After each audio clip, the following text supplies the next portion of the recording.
Story को subscribe like जरूर करें। नमस्कार दोस्तों, आज हम एक ऐसी अद्भुत कहानी में गोता लगाने वाले हैं जो हमें सिखाती है कि जीवन की सबसे बड़ी सफलताएं भी क्यों कभी-कभी हमें संतुष्टि नहीं दे पाती।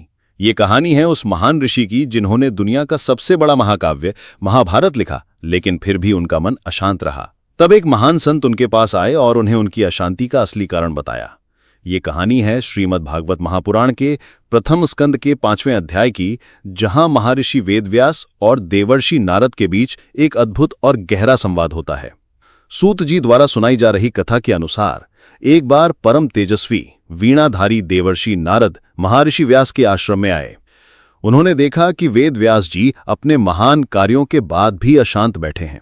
नारद जी मुस्कुराए और बड़े ही स्नेह से उनके पास बैठकर उनसे बोले। नारद जी कहते हैं, हे महाभाग व्यास जी, क्या आपका शरीर और मन दोनों अपने द्वारा किए गए कर्मों और चिंतन से संतुष्ट हैं? क्या आपकी जिज्ञासा पूरी तरह से शांत हो गई है?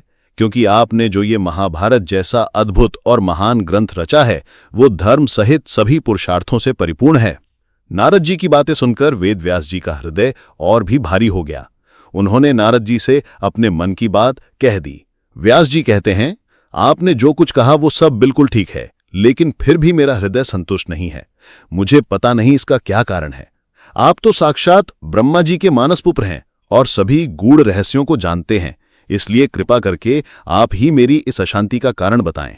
व्यास जी की बात सुनकर नारद जी ने उन्हें उनकी अशांति का असली कारण बताया।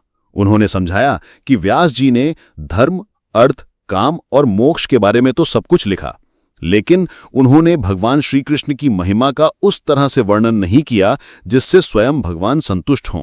नारद जी कहते हैं, हे व्यास जी, जिस वाणी में भगवान का यश नहीं होता, वो चाहे कितनी भी रस और अलंकारों से भरी क्यों ना हो, वो उस जगह के समान अपवित्र होती है जहां कौवे जूठे पदार्थ फेंकते हैं। इसके विपरीत मानसरोवर के कमलों में विहार करने वाले हंस उसी वाणी में रमण करते हैं जो भगवान के पवित्र यश से युक्त होती है। नारद जी आगे कहते हैं, भले ही कोई रचना रस और अलंकारों से रहित भी हो, लेकिन अगर उसमें भगवान के सुंदर नामों का यश हो तो वो वाणी लोगों के सारे पापों को नष्ट कर देती है। ऐसा इसलिए होता है क्योंकि ऐसी वाणी का श्रवण और कीर्तन सज्जन लोग करते हैं। वो ज्ञान जो मोक्ष प्राप्ति का सबसे उत्तम साधन है, अगर भगवान की भक्ति से रहित हो तो उसकी शोभा नहीं रहती। नारद जी आगे कहते हैं, हे व्यास जी, जिस पदार्थ के सेवन से रोग होता है, वही पदार्थ जब चिकित्सा के अनुसार औषधि के रूप में प्रयोग किया जाता है तो वो रोग को दूर कर देता है।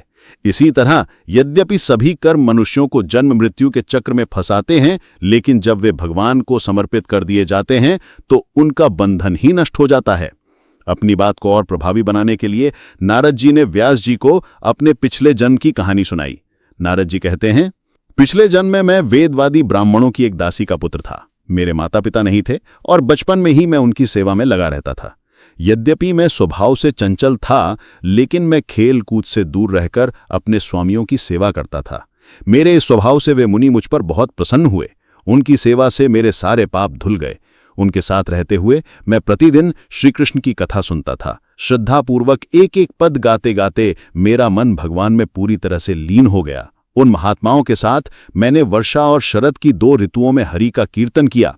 उसी से मेरे हृदय में रजोगुण और तमोगुण को शांत करने वाली भक्ति उत्पन्न हो गई और मुझे आत्मज्ञान की प्राप्ति हुई। मैंने कोई दूसरा कर्म नहीं किया। अपनी कहानी सुनाने के बाद नारद जी ने व्यास जी को अंतिम और सबसे महत्वपूर्ण उपदेश दिया।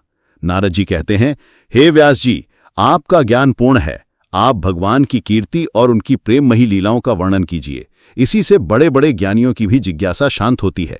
जो लोग दुख सुख के चक्र में फंसे हैं, उनकी अशांति सिर्फ इसी से दूर हो सकती है।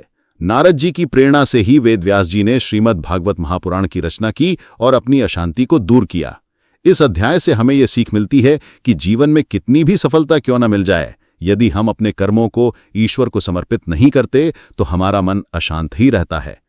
नारद जी की प्रेरणा से वेदव्यास जी ने श्रीमद् भागवत महापुराण की रचना की और अपनी अशांति को दूर किया। इस अध्याय से हमें यह सीख मिलती है कि जीवन में कितनी भी सफलता क्यों ना मिल जाए, यदि हम अपने कर्मों को ईश्वर को समर्पित नहीं करते तो हमारा मन अशांत ही रहता है। कहानी को सब्सक्राइब लाइक जरूर करें। तो दोस्तों, क्या आपने अपने जीवन के कर्मों को भगवान को समर्पित किया है? हमें कमेंट्स में जरूर बताएं। छठी अध्याय में जानेंगे नारद जी के पूर्व चरित्र का शेष भाग। नारद जी ने क्यों कहा पिछले जन्म में वो एक दासी के बेटे थे। तब तक के लिए राधे राधे।